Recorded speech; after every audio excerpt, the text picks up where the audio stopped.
네, 안녕하세요. 안녕하세요. 지금부터, 네, 안녕하세요. 예, 여러분 반갑습니다. 환영합니다. 지금 속속 입장하고 계신데요. 시간이 됐으니까 시작하도록 하겠습니다. 지금부터 디지털 환경재단에서 주최하는 지구의 날 기념 긴급 디지털 토론회를 이름 바꾸기 시작하도록 있네. 그럼 나가도 하겠습니다. 되네. 네. 아, 안녕하세요. 저는 오늘 사회를 맡은 국민대학교 경영대학의 고현숙이라고 합니다. 반갑습니다. 반갑습니다. 네. 오늘 100분이 무려 100분이 신청하셔가지고 참여하는 줌 화상 한 사람만 디지털 해도 될 대면 것 같아. 미팅입니다. 그래서 몇 가지 시작 제가 볼 전에 제가 기술적인 안내를 좀 드리고 시작하도록 할게요. 우선 첫째는 이 여러 명이 접속해 있기 때문에 여러분의 좀 키워주세요. 오디오를 소거해 주시기 바랍니다. 어떻게 하시냐면요. 여러분들 이 화면에 맨 아래쪽 왼쪽에 보시면 소거 버튼이 있습니다. 마이크 표시되어 있는 거를 한 번 누르시면 음이 소거됩니다. 전체가 다 그렇게 해주세요. 왜냐하면 말씀하시지 않더라도 바깥에 소음이 들어올 수가 있습니다. 그 옆에 바로 음소거 버튼 옆에 있는 비디오 중지라는 화면은 누르지 마십시오. 그 비디오 중지를 누르시면 여러분의 얼굴이 보이지 않기 때문에 우리는 디지털 대면이잖아요. 그래서 얼굴을 서로 마주 보면서 표정을 읽으면서 생생한 라이브 토론회를 할 예정입니다. 그래서 비디오를 오프 시키신 분들은 비디오를 온 시켜주시기 바랍니다. 한 번 더 누르시면 됩니다.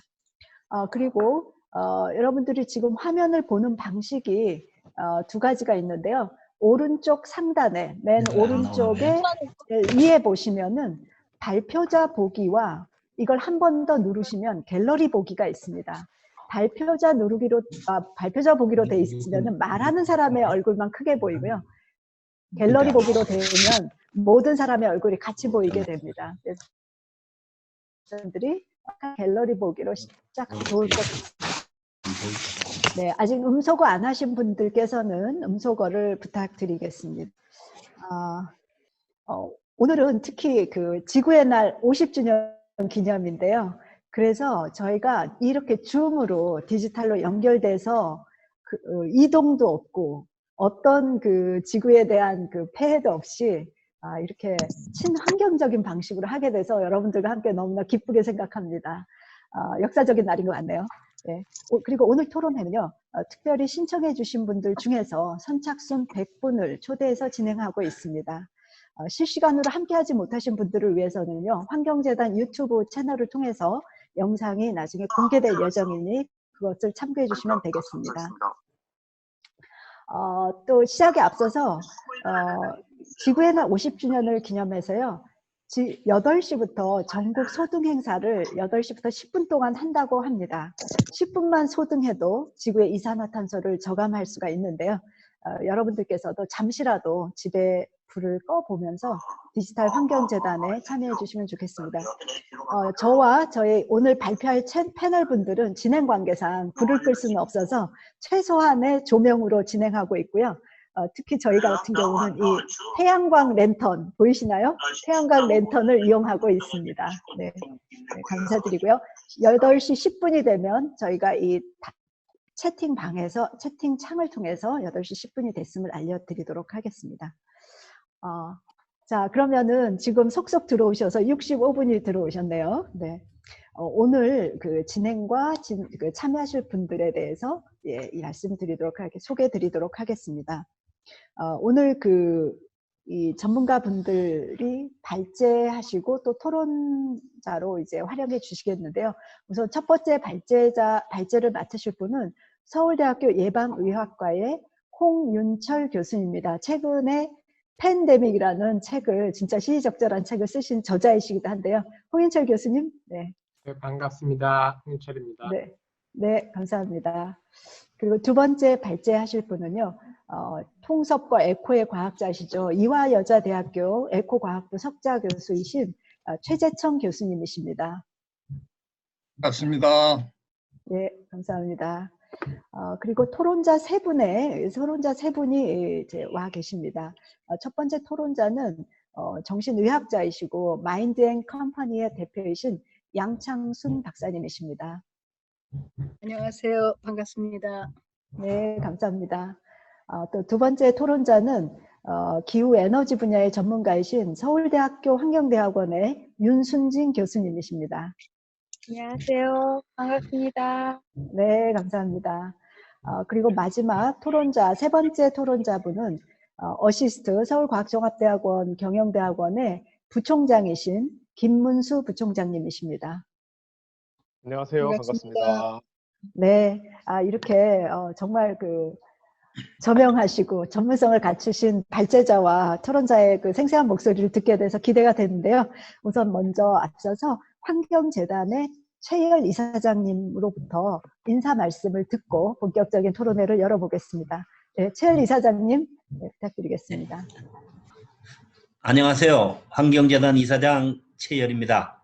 오늘은 제50회 지구의 날입니다. 환경운동 40년, 오늘 가장 참담한 지구의 날을 맞이합니다. 우리 인간이 진 가장 큰 빚은 자연으로부터 진 빚이라고 저는 생각합니다. 코로나 바이러스도 결국 함부로 대한 환경의 역습이라고 생각합니다.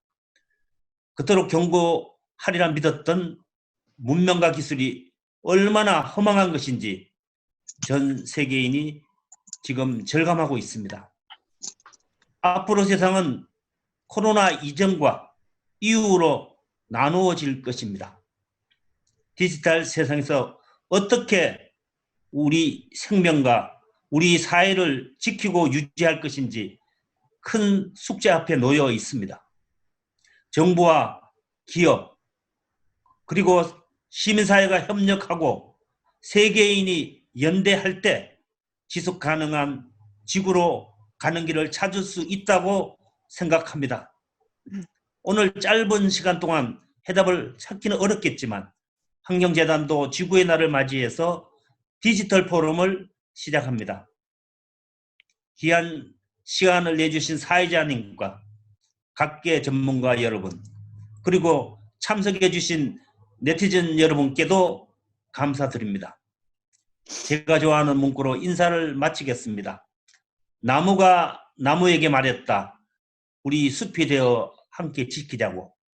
코로나 바이러스와 사투를 벌이고 계신 지구촌 가족들의 쾌유와 건투를 기원합니다. 감사합니다. 네, 감사합니다. 이사장님. 정말 환경과 생태에 대해서 또 기후변화에 대해서 힘있는 인사 말씀으로 열어주셨습니다. 감사드리고요. 자, 그러면 기다렸던 첫 번째 발제를 들어보겠습니다. 첫 번째 발제의 제목은 팬데믹의 습격, 무엇을 알고 어떻게 준비하는가.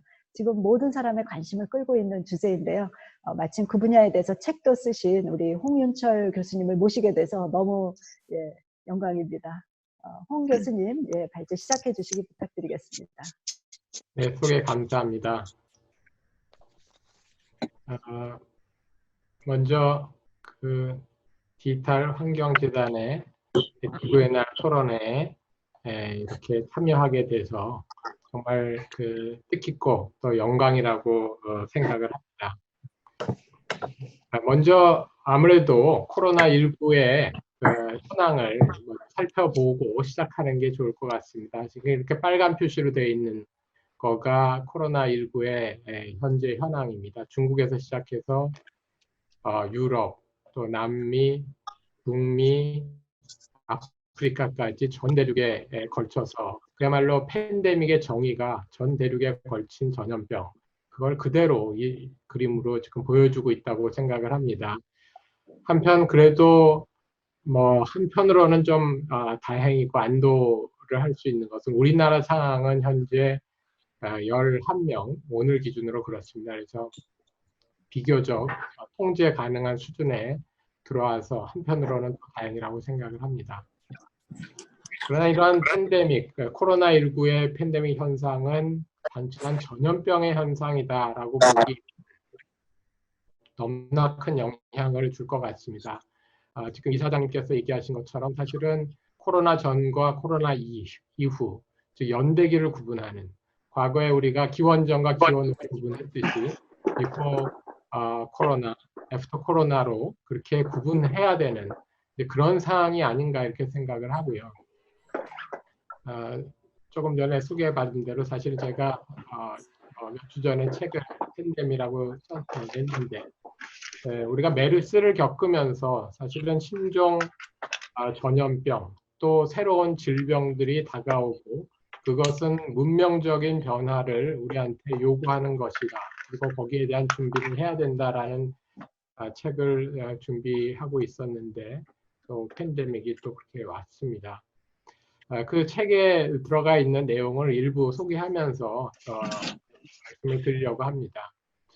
우리 문명이 시작된 것은 농업혁명이죠. 그것은 만년 전에 문명이 시작됐지만 사실 그거의 기본 동기는 빙하기를 겪으면서 지구의 온도가 높아지고 지구 기온이 이제 온난화되면서 농사를 지을 수 있었다는 것이죠.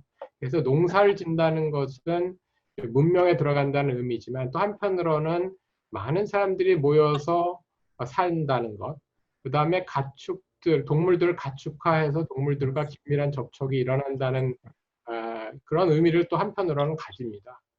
근데 이 두 가지는 상당히 중요한 우리 질병의 역사에서는 중요한데 동물들은 병원군을 인간한테 전파시키는 그런 이제 역할을 하고 높아진 인구 밀도는 그 병을 전파시키는 역할을 합니다. 그래서 발생과 전파가 일어나는 거죠. 그것이 바로 전염병이 될 수 있는데 실제로 많은 전염병들은 다 대부분이 동물에서 시작이 됐고요. 밝혀진 거 정도가 75%지 뭐 거의 다라고 보시면 될 것 같습니다. 탄저병, 천연두, 디프테리아 소에서 왔고 인플루엔자 돼지, 브루셀라 염소, 우리가 잘 아는 흑사병은 쥐. 지금 사스, 메르스, 코로나19 이거는 다 박쥐에서 왔다고 지금 볼 수가 있는 거죠. 결국 이러한 질병이 어디서 오느냐, 동물에서 오는데 그 동물에서 오는 거는 과연 무엇 때문이냐? 그건 결국 또 사람이 그렇게 또 만들었다고 볼 수 있는 거죠. 전염병 중에서 가장 인류에 커다란 영향을 미쳤던 것은 대표적으로 흑사병입니다. 흑사병은 중앙아시아 검은지에서 집지로 쥐벼룩을 옮기게 되고 이 쥐벼룩은 예르시니아 페스티스라고 하는 병원균을 갖고 있었습니다. 그런데 이런 집지가 전 세계에 다니면서 사실은 그 흑사병을 일으켰는데 13세기에 거의 2세기에 걸쳐서 유럽 인구의 3분의 1을 사망시키는 엄청난 영향을 줬죠. 근데 이때도 잘 보면 사실 중국에서 발원을 했고요. 그 피해는 이제 유럽이 굉장히 많은 피해를 봤다는 점에서 보면 지금 코로나19하고도 어떤 면에서 좀 유사성이 있다 이런 생각을 합니다. 전염병은 그런데 국가의 운명 또는 문명 자체의 운명도 변화시킵니다. 그 대표적인 게 뭐 잘 알려져 있지만 아즈텍 문명의 멸망이죠. 16세기에 스페인 사람들이 이제 남미에 또 중미에 이제 도달하게 되는데 그 중에 이제 아즈텍 문명과 만나게 되는데 이때 스페인 군사는 500명 내지 600명이었지만 아즈텍의 군사력은 100만 가까이 됐습니다. 그렇지만 100만 가까이 된 대군이 거의 힘을 못 쓰면서 스페인한테 무릎을 꿇게 된 거죠. 그것은 군사력이 아니라 사실은 천연두라고 하는 전염병입니다. 오늘날도 이러한 현상을 볼 수 있습니다. 지금도 미국과 프랑스의 항공모함이 멈춰섰죠. 어떠한 군사력도 그런 항공모함을 멈춰서게 할 수는 없습니다. 그렇지만 바이러스는 그것을 할 수 있습니다. 미국 인디안의 진정한 정복자도 사실은 세균이라고 볼 수 있고요. 이때도 천연두 또 홍역이 상당한 역할을 했습니다. 18세기 들어가면 새로운 또 사회 형태가 만들어지죠. 농민들이 도시에 와서 노동자가 되고 인구가 다시 밀집하면서 그렇지만 도시 환경은 악화되는 특히 대표적으로 그 당시에 가장 세계의 중심 도시였던 런던의 상황이 바로 이런 상황입니다. 인구가 밀집하고 열악한 생활 환경이 생겨서 콜레라와 결핵이 번성하게 되는 거죠. 예를 들어 1852년에 런던에서는 콜레라로 1년에 10,000명 정도가 사망을 합니다. 그거는 뭐 그 수치를 보면 우리나라 서울에서 지금 한 10만 명 정도가 사망하는 그런 거라고 생각합니다. 그러니까 당시에 공포가 휩쓸고 그 원인을 해결하기 위한 많은 노력이 이어지게 되죠. 그 중에서 대표적인 게 런던의 도시를 깨끗하게 하자. 상수, 또 하수, 또 폐기물 처리. 그래서 위생과 영양, 생활 환경이 많이 개선이 됩니다.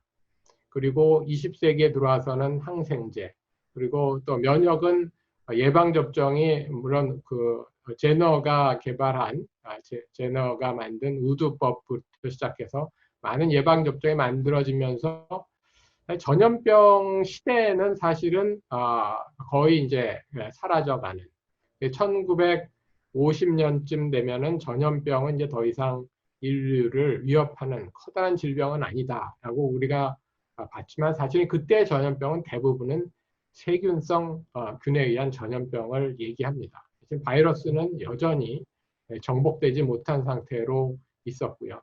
그렇지만 2차 세계대전이 끝나고 또 한국전쟁이 정리되면서 또 새로운 생활 양식과 일에 인류는 또 들어가게 됩니다. 술, 담배가 대중화되고 이러한 이제 간편한 음식들, 또 한편으로는 근로조건, 또 야근, 또 스트레스와 같은 일, 이런 것들은 새로운 이제 생활 환경이 되고 그런 생활 환경과 더불어서 1년에 거의 1000개 이상씩 쏟아지는 화학물질도 지금 뭐 거의 플라스틱 세상이라고 볼 수 있는 새로운 세상을 맞게 되는 거죠.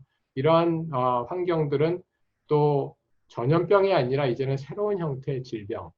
물론 지금 우리는 익숙합니다만 당시는 익숙하지 않았던 당뇨병, 심혈관 질환, 암, 만성호흡기 질환, 또 비만 또는 대사증후군 이런 병들을 많이 일으킵니다.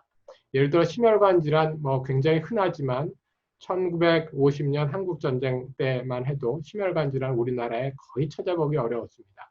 지금은 너무나 많은 질환이 된 거죠. 당뇨도 역시 마찬가지입니다. 새로운 질환들이 번성을 하게 되고 그것은 이제 만성 질환입니다. 그러나 이런 만성 질환들은 우리가 되게 그 원인들을 어느 정도는 알고 관리할 수 있습니다. 술, 담배, 신체 활동 부족, 건강하지 않은 식습관 이런 것들이죠.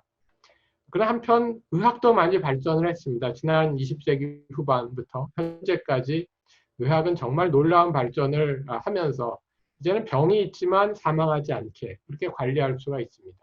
그것은 또 한편 또 다른 그 문제를 또 가져오고 있는 거죠. 그건 노인 인구의 증가입니다. 현재 우리나라는 65세 인구가 15%입니다. 그리고 10년 뒤에 2030년이 되면 25%에 해당됩니다. 말하자면 지금부터 10년 동안은 매년 거의 1%의 노인 인구가 늘어나는 굉장히 그 가파른 변화를 겪게 되고요. 이러한 것은 알츠하이머 같은 노인 그 병의 증가, 퇴행성 질환이죠. 그다음에 우울증, 또 자가 면역 질환 이러한 병들을 이제 다시 가져옵니다. 이런 병들은 과거에는 그렇게 많지 않았던 병입니다. 그러나 이런 것도 요인이 생활 습관이 아니라 신체적, 환경적, 사회적 건강 결정 요인들에 의해서 생깁니다. 대책도 달라져야 됩니다. 이제는 대책이 생활 습관을 교정하는 것이 아니라 환경과 사회를 바꾸는 그것이 이제 대책이 돼야 됩니다. 거기다가 신종 전염병. 이제 오늘 우리는 뭐 엄청난 그 신종 전염병의 영향을 겪고 있습니다. 2002년에 사스, 2009년에 신종플루, 2012년에 메르스, 2019년에 코로나. 물론 이 전에도 쭉 있었고요. 그러나 보시면은 거의 7년, 5년, 또 7년. 그렇게 되면 또 다시 5년, 또 22년인가요? 뭐 이렇게 다시 올지 모르겠습니다. 그러나 하여튼 옵니다. 오게 돼 있고 저 주기도 짧아지는 경향을 지금 보이고 있습니다. 새로운 사회가 되고 새로운 질병이 생긴다는 거고 그렇다면 대응 전략도 바꿔줘야 된다 하는 거죠. 사실 전염병 시대의 대응 전략은 마땅치 않았지만 말씀드린 것처럼 1850년 이후에 콜레라를 겪으면서 위생이라고 하는 것이 화두가 됐고 사회를 바꿔가자 하는 운동이 위생도시로 연결됐었습니다. 그리고 2차 세계대전 이후에 만성질환 시대는 생활습관을 개선하고 현대의학이 그걸 해결하겠다. 또 상당한 성과가 있었죠. 그렇지만 지금 우리가 미국의 뉴욕, 현대의학에 가장 앞서 있는 뉴욕에서 벌어지는 일을 보면 새로운 질환 시대에 과거의 전략, 뭐 현재의 전략이지만 이미 저는 과거라고 보고요. 이 과거의 전략은 더 이상 그 효용성을 잃어가고 있다. 이제는 새로운 미래 의료가 와야지 된다 하는 것이고요. 물론 미래 의료의 테크놀로지를 본다면 로봇 수술 또는 AI를 이용한 진단 또 뭐 여러 가지 그 ICT 기술을 이용한 방법들이 동원될 것으로 봅니다. 그리고 여러 가지 신체의 그 모니터링하는 뭐 실제로 현재도 스마트워치라든지 스마트 안경이 있지만 그런 것들이 활용이 되고 의복이 활용이 되고 예를 들어서 집에 있는 화장실의 변기는 의료기기가 될 가능성이 굉장히 많습니다.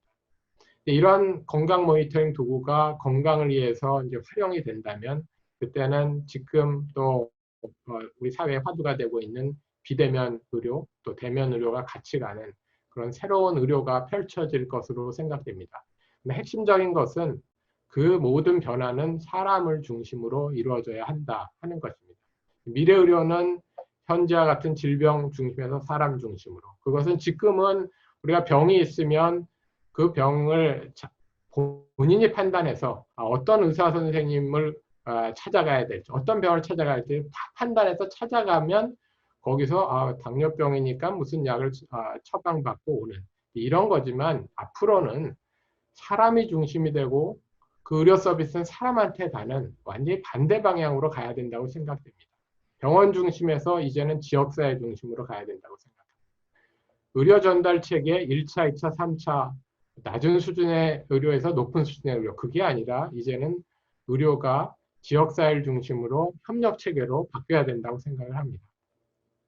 이렇게 되면 의료는 지역사회에 사는 주민한테 의료 서비스가 가는 정말 사람 중심의 의료가 펼쳐질 것으로 생각이 되고 이것이 이제 미래 의료의 핵심적인 내용이다. 저는 이렇게 생각합니다.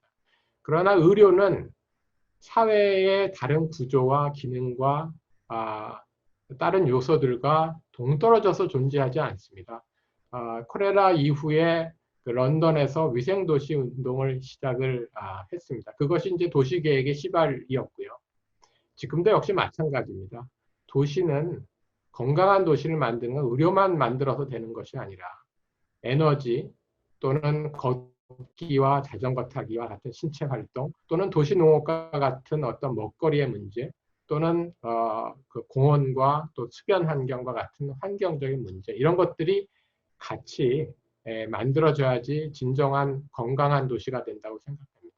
그러나 무엇보다도 가장 중요한 것은 특히 이제 이번 코로나19 사건을 겪으면서 중국과 한국, 그다음에 스웨덴은 대처가 달랐습니다. 중국은 봉쇄를 했고 스웨덴은 조치를 취하지 않는 집단 면역 이론을 들고 나왔습니다. 우리는 봉쇄도 하지 않고 집단 면역도 아니고 우리는 검사를 확대하고 추적하고 끝까지 치료하는 그런 전략을 구사했습니다.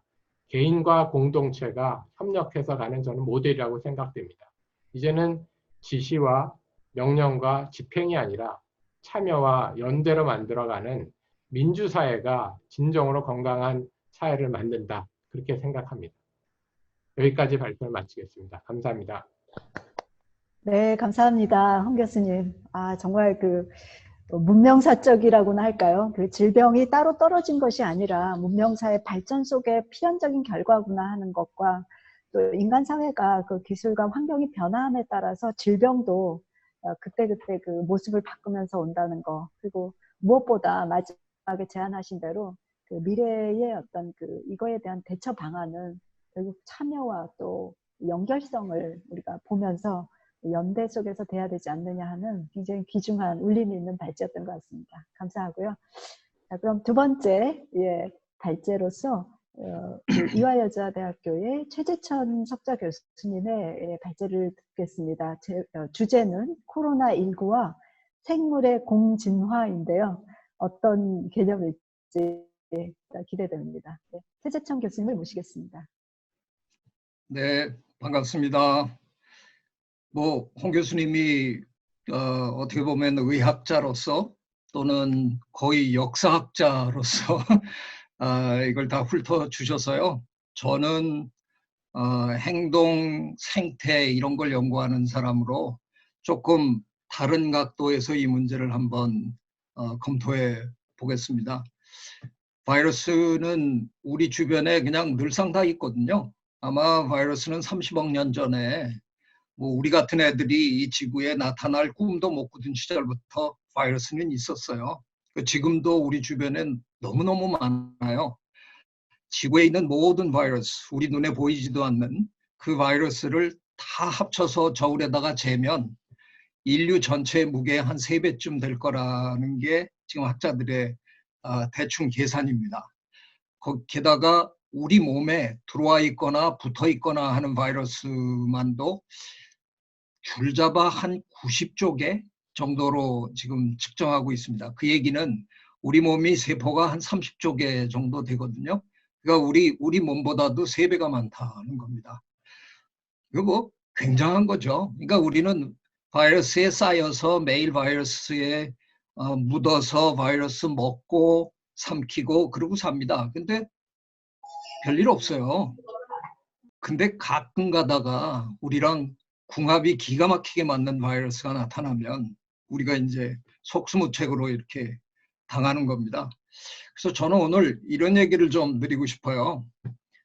바이러스는 엄밀하게 얘기하면 혼자서 스스로 증식을 할 줄 아는 게 아니기 때문에 생물의 이런 그 정의를 다 갖추지 못해서 생물이 아니라고도 종종 우리가 이제 얘기를 하거든요.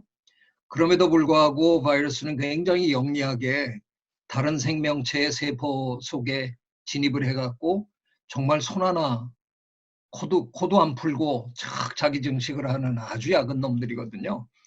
그래서 저는 이 문제를 한번 공진화의 개념으로 한번 풀어보고 싶어요.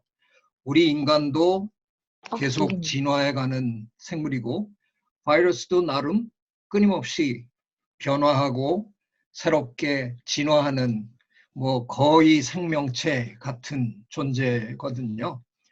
그런 차원에서 한번 문제를 본다 그러면 아까 우리 이사장님이 우리가 하도 환경을 못 살게 구니까 환경이 역습했다라는 표현을 하셨는데 사실은 환경이 무슨 뇌가 있어서 야 이놈들 우리 못 견디겠다 이 자식들 이제 혼 좀 내보자 그래갖고 조직적으로 우리를 공격하는 건 아니죠. 근데 우리가 이번에 코로나 바이러스 이 문제를 바이러스의 입장에서 한번 본다고 생각해 보십시오. 걔네들은 아마도 박쥐하고 살던 바이러스였던 것 같은데 그러면서 중간 숙주가 좀 있고 이런 건데 걔네들이 구태여 우리한테 일부러 찾아온 것 같지는 않아요. 근데 우리가 자꾸 걔네들 사는 곳으로 들어가서 자꾸 들쑤시니까 걔네들이 자기가 살던 그 숙주에서 튀어나온 거죠. 튀어나오면 어디에 앉을까? 한번 생각해 보십시다. 지금 지구에 호모사피엔스가 77억 마리가 살고 있어요. 바이러스 입장에서 그냥 건너뛰게 해갖고 뛰면 거의 대체로 인간한테 착륙하겠죠. 77억 마리나 있고. 게다가 또 우리가 기르는 소, 돼지, 닭. 이게 지금 지구상에서 가장 많은 동물들이거든요. 그러니까 바이러스 입장에서 우리는 그야말로 블루오션입니다. 저거를 공략 안 하면 정말 이상한 일인 거죠. 그러니까 이런 일들이 우리가 자연을 정말 안 건드리고 자연으로부터 멀리 떨어져 있지 않는 한 앞으로 우리한테 이런 일이 끊임없이 벌어질 수밖에 없다 하는 거는 너무나 당연하고요. 좀 전에 홍 교수님이 짚어주셨잖아요. 사스, 메르스 이 기간보다 지금 계속 터울이 줄어들고 있습니다.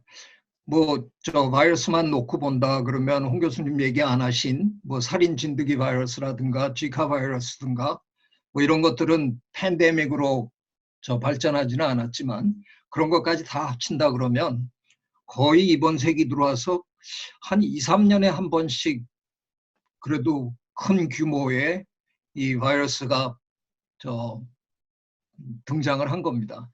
지난 세기에는 학자들이 대충 계산해 보니까 한 2, 30년 주기로 이렇게 터졌던 것 같다 하는데 점점 이게 이제 짧아지는 거죠. 그런데 이런 전염성 질환에는 속성에 두 가지가 있습니다. 이게 이제 저희 진화생물학자들이 자꾸 얘기하는 부분인데요. 그 전염력과 독성 두 가지 속성을 언제나 같이 갖고 있거든요.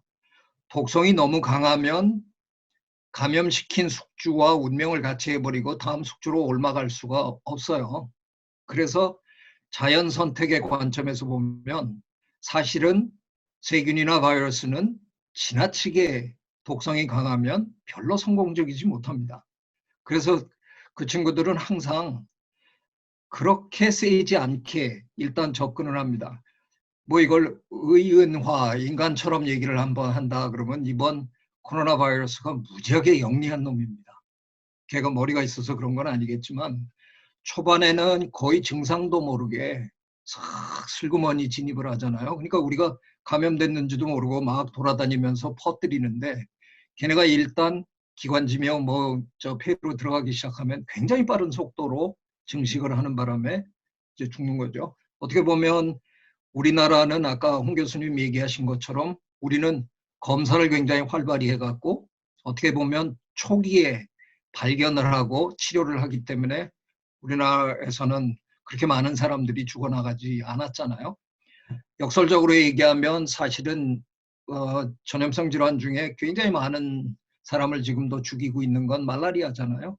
말라리아는 직접 감염에 의해서 옮겨가는 게 아니라 모기라는 중간 매개체가 있기 때문에 오히려 모기가 내 팔을 무는데도 저거 잡아야 되는데 그러는데 팔을 들어서 반대쪽 팔을 들어서 그걸 때려잡을 수도 없을 정도로 아주 무기력하게 만들어 놔야 그 말라리아 원충은 다음 숙주로 옮아갈 수가 있는 거죠. 그러니까 그런 경우에는 간접 감염으로 중간 매개체가 옮겨주는 경우에는 독성이 점점 강한 쪽으로 진화할 수가 있는 거죠. 콜레라도 마찬가지고요. 콜레라는 물이 그냥 매개체가 되는 거니까. 하지만 저는 여기서 우리가 하나 생각해야 된다 생각할 점이 이렇게 직접 감염으로 건너가는 바이러스들은 사실은 우리가 막을 수 있어요. 생태학자의 관점에서 이 문제를 보면 공진화의 관점에서 볼 때 저들은 다음 숙주로 옮아가기를 원하고 우리는 적응하는 과정에서 옮아가지 못하게만 하면 됩니다. 뭐 홍 교수님 저랑 생각이 다르실지 모르지만 백신은 사실상 굉장히 어려워요. 제작하는데도 굉장히 오랜 시간이 걸리고 만들고 난 다음에는 그거의 효율성을 또 높여야 되니까 또 조사를 하고 얼마나 효율성이 좋은가를 할 무렵이 되면 사르스나 메르스처럼 감염자 수가 확 줄어들기 때문에 그 연구를 못하는 겁니다. 그러다 보니까 경제성이 떨어져서 또 개발도 안 하고. 그래서 지금 자꾸 많은 전문가들이 백신이 나와야 이게 끝날 거다 하는데 저는 좀 생각이 다릅니다. 그 백신을 기다리다가는 항상 뒷독을 칠 것 같은 걱정이 듭니다. 그래서 제가 다른 두 가지 백신을 저는 생각하고 있는데요. 하나는 행동 백신, 또 하나는 생태 백신. 행동 백신이 바로 우리가 지금 하고 있는 사회적 거리두기가 행동 백신입니다. 막말로 그렇게 세계가 한꺼번에 합의를 봐줄 리는 없겠지만 저 같은 사람이 안락 의자에 앉아서 그냥 생각 실험으로 해볼 때는 2주일만 우리가 이게 기간이 2주일 정도 되잖아요. 그 바이러스가 한 일주일 정도 활약을 하니까 넉넉 잡고 2주일인데 2주일만 전 세계가 멈추면 아무것도 안 하고 집에서 나오지 않고 하면 감염된 사람만 그다음부터 우리가 치료하면 됩니다.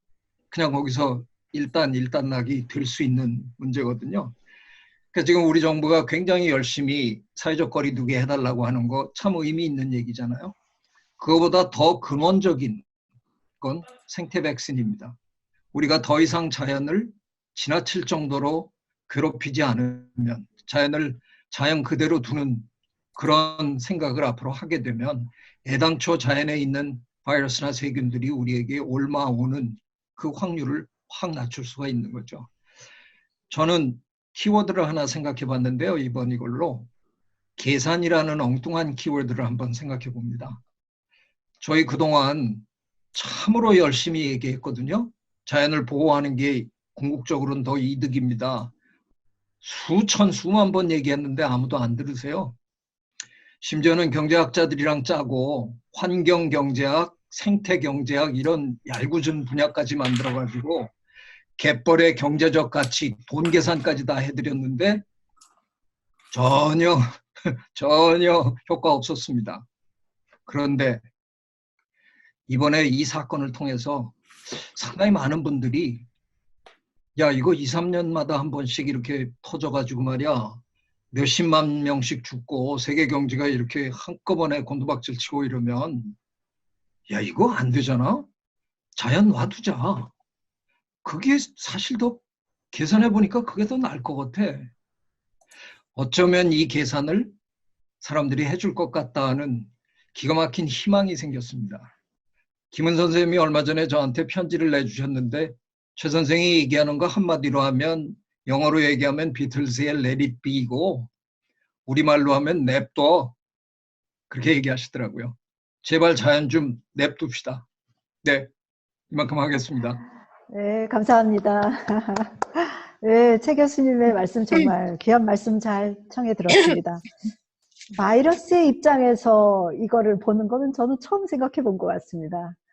정말 뭐라 그럴까요? 통찰력 있는 말씀이신 것 같고, 어떤 것이든 우리가 그 대상을 더 잘 이해하게 될 때만 그 대상과의 어떤 그 관계랄까요? 그걸 뭐 컨트롤하든 할 수 있다고 보는데, 정말 그런 면에서 좋은 관점을 말씀해 주셔서 감사드립니다.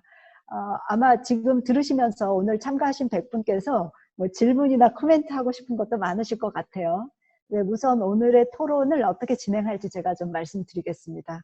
우선 아까 처음에 소개해드렸던 세 분의 토론자분들의 각각의 토론 내용을 먼저 들으시겠습니다. 네, 세 분 듣고 나서 종합 토론이라고 해서 발제자와 토론자 간에 또 주고받는 코멘트라든지 질의응답이 있을 예정이고요.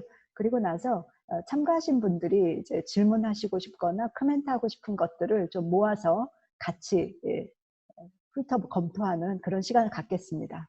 네, 괜찮으시죠? 네, 혹시 좀 참기 어려우시면 채팅방에 올려놔 주시기 바라겠습니다. 자, 그러면 우선 첫 번째 토론자이십니다. 정신과 의사이시고 또 지금 마인드앤컴퍼니 대표로 계시는 양창순 박사님이신데요. 정말 오랫동안 인간의 그 마음 안을 쭉 들여다보아 오신 전문가시기 때문에 어떤 말씀을 또 해주실지 이 공포 바이러스에 대응하는 방법에 대해서 양 박사님의 말씀을 청해 듣겠습니다. 안녕하세요. 홍 교수님하고 최 교수님 말씀 들으면서 저도 참 많이 배우고 어떤 통합된 이미지를 갖게 됐습니다. 두 분 선생님께 참 감사드립니다. 저는 최 교수님 말씀하신 것처럼 이제 그 바이러스에 공격당할 때 우리가 어떤 심리적인 문제를 겪는지에 대해서 말씀을 드릴게요. 슬라이드 보면서 말씀을 드리겠습니다.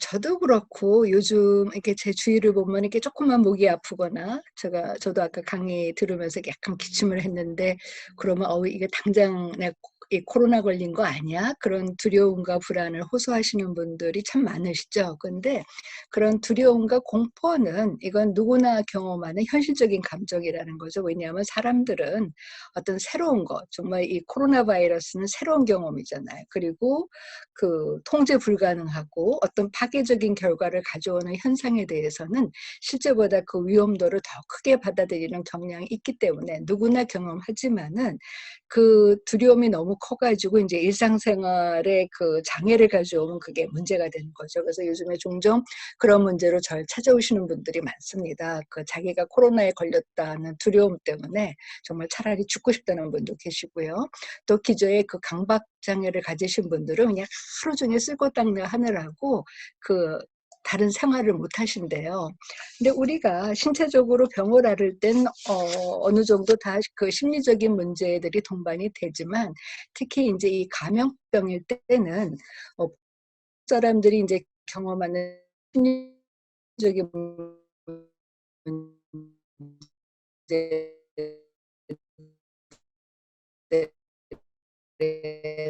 이제 경험 면서 이제 우울감과 비난하고 싶고 내가 왜 이런 피해를 당해야 되지? 어떤 이제 자기를 피해자로 보는 법 그러면서 누군가 나보다 좀 강력한 사람한테 의존하고 싶은 심리를 경험을 하게 됩니다. 근데 이거는 이제 누구든지 경험하지만 이 정도가 지나쳐서 특히 이제 그 정신의학적으로는 불안과 우울은 가는 감정인데요. 그게 이제 합쳐적인 문제, 좀 더 이제 심각한 문제들이 생겨나는데 요즘 매스컴에서 보시면은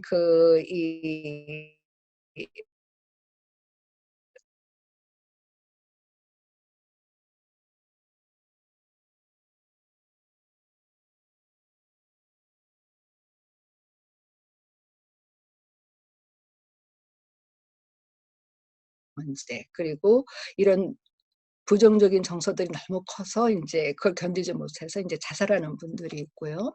또 어떤 분은 그 상황에서 벗어나지를 못해서 계속해서 그 상황에 머무르는 이제 외상후 스트레스 증후군 그리고 가장 문제가 이 감염병 에 걸렸을 때는 저 사람이 저 환자야, 저 사람이 균을 옮겼어 이런 이제 낙인 찍히러 오는 문제들이 있죠. 그래서 어떤 분은 정말 자기가 이 코로나에 걸려서 자기 동선이 그 다 드러나면은 차라리 자기는 그냥 직장을 그만두겠다는 분도 계세요. 그러면서 이제 우리가 경험하고 있죠. 현재 이제 현실적으로 경제적인 어려움, 사회적인 고립 등을 경험하고 있습니다. 근데 감염병 때 우리가 좀 더 생각을 해봐야 되는 거는 다른 병들은 우리가 신체적으로 그 병에서 회복이 되면 심리적으로도 회복이 되는데 이 감염병일 때는 신체적으로 회복이 돼도 심리적인 회복에 시간이 더 오래 걸린다는 보고가 있어요. 그래서 이제 아까 말씀하신 것처럼 2002년도에 사스가 대유행이었는데 그때 그 치료되는 환자 구원을 계속 추적을 했더니 4년 후까지도 이 외상후 스트레스 증후군과 우울증으로 그 힘들어하시는 분들이 굉장히 많았다는 거죠. 그리고 약 한 달 전에 미국에서 그 18세 이상의 1,004명을 대상으로 이제 미국 정신의학회에서 온라인으로 조사를 해봤습니다. 지금 어떤 심리적인 문제를 경험하고 계신지 그랬더니 내가 병에 걸리면 어떻게 하지? 하는 그 불안과 두려움이 48%, 혹시 내가 병에 걸렸다가 내가 죽으면 어떻게 하지? 하는 두려움이 40%, 그다음에 나보다는 내 사랑하는 가족이 걸리면 어떻게 하지? 하는 걱정이 62%고요. 그다음에 이제 심각한 것이 어떤 경제적인 문제죠. 당장 경험하는 경제적인 어려움, 이게 장기적으로 갔을 때 내가 정말 파산하는 거 아닌가 하는 걱정이 이제 68%, 그리고 어떤 감염이나 그 불안이나 두려움까지는 아니지만 이러다가 내가 내 정신적으로 건강을 해치는 거 아닌가 하는 두려움이 이제 36%고요. 또 일상생활의 어떤 그 흐름이 깨지는 것에 대한 두려움이 이제 59%인데 그래도 다행히 이런 불안과 두려움에 비해서는 그것이 이제 행동으로 나타나는 수면 장애는 이제 19%가 경험이 되고 있고요. 가족 내 다툼은 12%가 보고되고 있습니다. 근데 이 감염병은 정말 이 상황이 굉장히 어렵기 때문에 우리가 심리적인 문제들을 다룰 때도 일반인이냐 그분이 지금 자가격리에 돼 있느냐 아니면 환자나 가족이냐에 따라서 조금 더 세밀하게 봐줘야 돼요. 지금도 이제 자가격리 되시는 분들이 많은데 그분들은 아까 이제 일반적인 분들이 경험하시는 거에다가 어떤 자기가 이제 감옥에 갇혔다는 기분으로 좀 피해의식을 갖고 있고 이 지루함, 운동 부족으로 인해서 이제 식사도 잘 못하고 수면장애 그리고 다른 사람이 나를 어떻게 보는지 그러면서 이제 자존감도 저하되고 충동적으로 막 뛰쳐나가고 싶은 그런 마음도 느끼고요.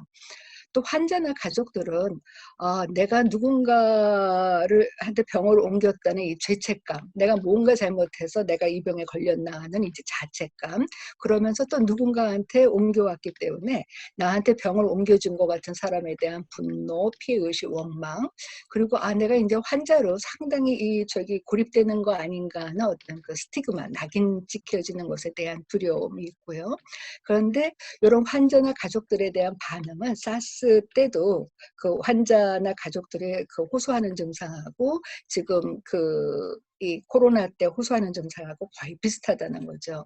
그리고 이제 조금 있다가 이제 그 학교가 개학을 할 텐데 특히나 이제 아이나 청소년들이 이제 어떤 자가격리나 병에 걸리는 경우에 이제 그 아이들이 가장 두려워하는 게 이제 왕따, 친구들과 이제 고립되는 문제, 그다음에 이제 악몽 등의 이제 문제가 일어날 수가 있고요. 또 퇴행해서 대소변을 잘 가리던 아이가 대소변을 실수할 수도 있는데 문제는 청소년들은 이 자존감이 형성되는 시기에 자기가 약하다는 것을 드러내지 않기 때문에 오히려 자기가 이렇게 심리적으로 어려워도 그것을 표현하지 않을 가능성이 있기 때문에 특히 청소년들에 대해서 잘 살펴볼 필요가 있다는 겁니다. 또 하나 지금 뭐 의료진들이 일선에서 굉장히 힘들어 하시는데요. 의료진들이 겪는 심리적인 고통도 굉장히 큽니다. 어떤 자기가 의사로서 일을 해야 되는 또 간호사로서 일을 해야 되는 어떤 책임감과 더불어서 내가 이 병원에서 일을 함으로써 내 가족을 어떻게 위험에 처하게 했다는 자책감, 또 치료 과정에서 경험하는 어려움 등으로 인해 심리적인 문제를 겪고 있는데 사스 때도 1년 후까지 사스가 다 가라앉은 다음에도 사스를 환자들을 치료했었던 의료진들이 다른 의료진들보다 이제 외상후 스트레스 증후군, 우울 불안이 높았다는 보고가 있고요. 실제로 지금 이제 2020년 1월 29일에서 2월 3일에 중국에서 1257명을 대상으로 의료진들을 대상으로 한번 조사를 해봤더니 우울증이 50%, 불안이 45%, 그리고 전반적인 스트레스가 71%가 보고되고 있는데 요거는 사스 때와 거의 비슷한 결과라는 거죠. 그래서 이 감염병으로 인한 심리적인 문제들에 대해서 우리가 특히나 더 신경을 써줘야 하는 것은 물론 병에 대한 두려움도 있지만 이 스티그마, 자기가 환자로서 낙인 찍는 것에 대한 두려움이 얼마나 큰지에 대해서 우리가 좀 배려를 해줘야 되고요. 우울, 불안, 이 외상후 스트레스 증후군의 발병에 대해서 현재만 보는 것이 아니라 장기적으로 그분들을 치료하고 관심과 격려를 보여줄 필요가 있고요. 또 의료진에 대한 보호도 우리가 생각을 해봐야 되겠고 특히나 이제 경제적인 문제, 사회적인 고립으로 인한 자살률 증가가 에 대해서 조금 유의할 필요가 있습니다. 그래서 사스 때 65세 이상의 노인층에서 30% 자살률이 증가했다는 보고도 있습니다. 그러면 여기에 이제 어떻게 우리가 대응할 것이냐 크게 이제 두 가지인데요. 첫째는 이제 개인적인 차원이죠. 그래서 그냥 일반인들의 경우에는 가장 중요한 게 이 두려움이나 공포는 현실적인 반응이라는 수용의 자세가 필요한 거고요. 그리고 우리가 스트레스가 있을 때 방법은 딱 하나입니다. 잘 먹고 잘 자고 쉬고 운동하는 건데 그러면서 자신이 가지고 있는 심리적인 에너지를 보존하는 방법이 있고요.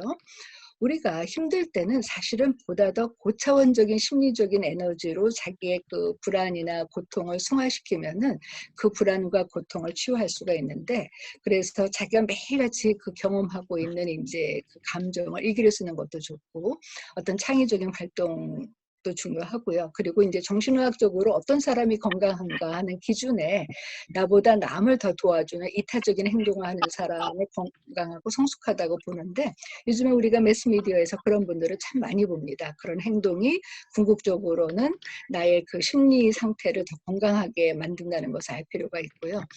자가격리자는 아까 말씀드린 그런 부정적인 정서를 다스리면서 혼자 있는 법을 좀 훈련을 해야 되겠죠. 그리고 특히 이제 환자나 가족에 대해서는 그 피해의식, 분노, 자책감, 죄책감을 극복할 수 있는 방법을 좀 그 심리 상담을 통해서, 이것은 누구한테나 일어날 수 있는 건데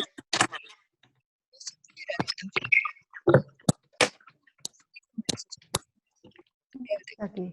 의료진의 경우에는 그 슈퍼바이저라든지 이 동료의 지지가 도움이 된다는 보고가 있습니다. 근데 이런 감염병은 혼자서만 그 자기를 치유하기에는 어떤 한계가 있어요. 그래서 사회적 차원에서의 치료가 필요한데, 여기는 아까 그 홍 교수님이 말씀하신 정말 이 건강한 도시 환경을 만드는 게 굉장히 중요한데, 그게 어떤 우리 그 물리적인 건강한 도시 환경뿐만 아니라 이 심리적으로도 건강한 그 저기 주거 환경을 만들 필요가 있죠. 그래서 오히려 네. 홍 교수님이 그동안 우리가 그 어떻게 이제 우리의 역사 중에서 어떻게 그 전염병이 생겼고 그것을 극복하면서 우리 사회가 발전해 왔다고 했는데, 특히 이 코로나의 이 위기를 기회로 극복하는 방법을 생각해 볼 필요가 있습니다. 이 사실은 그 아까 홍 교수님 강의도 나왔지만은 어떤 그렇게 전염병이 생겼을 때 그걸 통해서 면역성이라든지 위생 상태가 더 좋아진 거, 그러면서 그 아까 이제 그 최 교수님 말씀하신 것처럼 자연을 어떻게 생각할 것이냐, 우리가 이제 사회적인 집단 지성을 어떻게 확립할 것인지에 대해서도 생각해 볼 필요가 있는 거죠. 사회적 집단 지성의 용기, 질서, 공감, 그다음에 새로운 연결고리를 만드는 거고요. 아까 그 홍 교수님 말씀하신 그 지역 사회에서의 치유와 좀 연관되는 개념인 것 같습니다. 근데 특히나 강력한 리더십이 필요한데, 특히 그 사회적인 혐오와 분노, 이 공격성, 흑백 논리에 대해서는 경계해줘야 됩니다. 매스미디어도 같이 동참을 해야 되고요.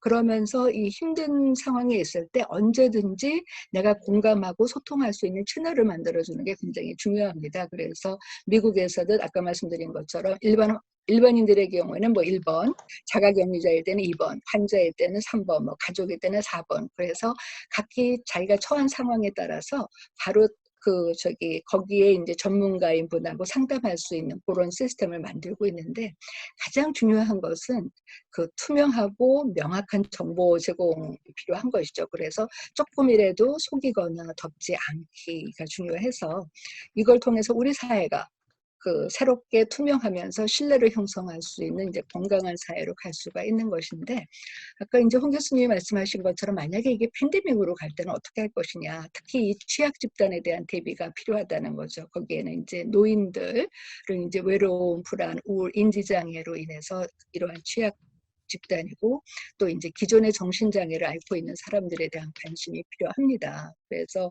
오늘 이 자리를 마련하는 것도 아마 그런 의미이겠지만, 보다도 아까 최 교수님 말씀하신 것처럼 우리가 어떻게 그 자연과 더불어서 살아야 되는가.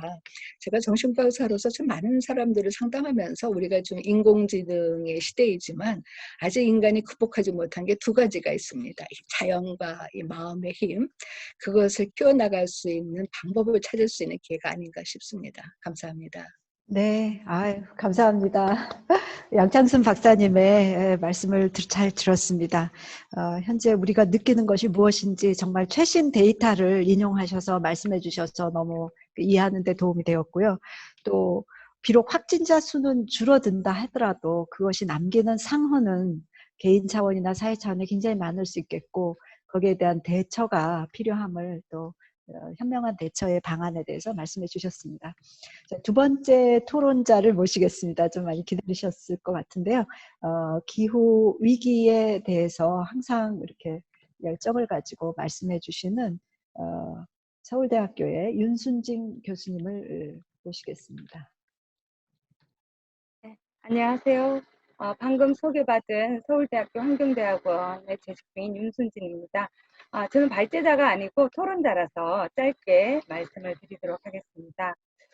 오늘이 아까 우리 최열 이사장님께서도 말씀하신 것처럼 50주년이 된 지구의 날이죠. 그래서 지구의 날 우리가 이제까지 어떤 삶을 살아왔는가에 대해서 한번 성찰해 볼 필요가 있을 것 같은데요. 특히 최근 들어서 이제 가장 심각하게 이야기되는 게 방금 고현수 교수님께서 말씀하셨지만 기후변화이죠. 이제는 더 이상 기후변화가 아니고 기후위기다, 기후비상이다, 또는 뭐 기후붕괴다 이렇게 이야기하고 있는데요. 코로나 시국이기 때문에 코로나하고 기후위기를 이렇게 연결해서 생각하지 않을 수가 없더라고요. 코로나 같은 경우에는 사실 굉장히 그 코로나에 아까도 뭐 앞에서 말씀하셨지만 나 또는 내 가족이 코로나19에 감염됐을 때 어떻게 할 것인가에 대한 위기감이 있는 거죠. 그래서 굉장히 또 이게 가시적이고 아팠을 때 그게 금방 드러나고 굉장히 가시적이고 임박해 있는 그런 문제여서 바로 나의 문제로 느낄 수가 있다는 거예요. 근데 기후위기 같은 경우에는 사실 너무나 심각하게 우리의 생존을 위협하는 문제임에도 불구하고 바로 여기 지금 우리 문제로 받아들이는 데 있어서는 굉장한 차이가 있는 것 같아요. 사실 어떤 사람들은 이야기를 해요. 뭐라고 이야기하냐면 지금 우리가 겪고 있는 코로나19라는 건 어쩌면 기후위기를 겪었을 때 우리가 경험하게 될 그런 어떤 상황의 맛배기에 불과하다. 이렇게 말씀하시는 분들도 계시거든요.